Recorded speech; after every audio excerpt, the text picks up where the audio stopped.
భీమ్ జై అఖిలరాజ్ ఫౌండేషన్ ఈరోజు అఖిలరాజ్ ఫౌండేషన్ని పురస్కరించుకొని నేను శ్రీ సత్యనారాయణ అనే సంస్థను నిర్మించడం స్టార్ట్ చేసినాము. గతంలో ఎన్నో చేసినాను, విద్యను అందించినను, పేదవారికి రైసు అలాంటి రకరకాలుగా వాళ్ళకి సేవ చేయడం జరిగింది.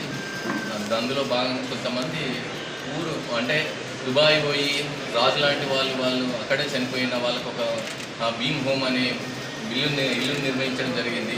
మహనీయులైన మహాత్మా జ్యోతిరావు ఫులే, బాబాసాహెబ్ అంబేద్కర్ వాళ్ళు ఏం చెప్పారంటే pay back to the society అని చెప్పారు. ఆ pay back to the society concept ఏంటి అంటే, నేను ఒక ఎంప్లాయీని, నాకు వచ్చే సాలరీలో ఎంతో కొంత నా ఎన్నుకున్న సమాజానికి అందిస్తే వాళ్ళు ముందు తరానికి, రాబోయే తరానికి ఆకాశమే అదుగా ఎదుగుతారనే కాన్సెప్ట్ తోటి నేను ఈ అఖిలరాజ్ ఫౌండేషన్ని నిర్మించడం జరిగింది.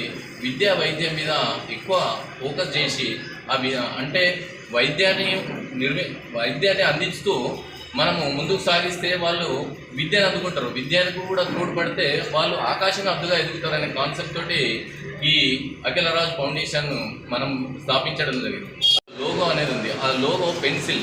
ఆ పెన్సిల్ రాస్తూ ఉంటే వాళ్ళకు ఆలోచన అనేది డిఫరెంట్. ఆ చెట్టుకు ఆకులు, కొమ్మలు ఏ విధంగా అయితే విస్తరిస్తాయో, ఒక చిన్న మొక్కను నాటితే అది పెరిగి ఒక వటవృక్షం తయారైపోయి అది పశువులకు నీడనిస్తుంది, బాటసారులకు నీడనిస్తున్నది.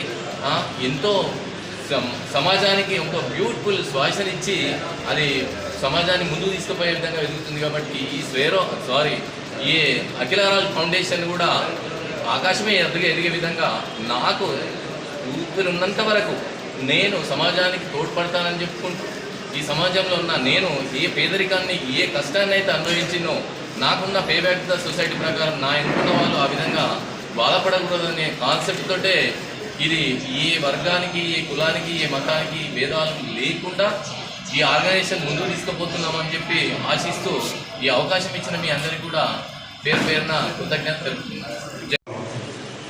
పోలీస్ జీప్ చూస్తేనే భయపడతాం, అక్కడ పోలీసులు కట్టినట్టు మళ్ళీ పోయి ఇంట్లో దాక్కుంటాం. అసలు ఆయన చూస్తేనే భయపడతాం. రామాయపేట పోయినాక భయంగానే మన దగ్గరికి పోయిన తర్వాత ఆయన చూస్తుంటే నాకు ఒక రాక్షసుడు కనిపిస్తున్నాడు ముఖంలో. భయపడకుండా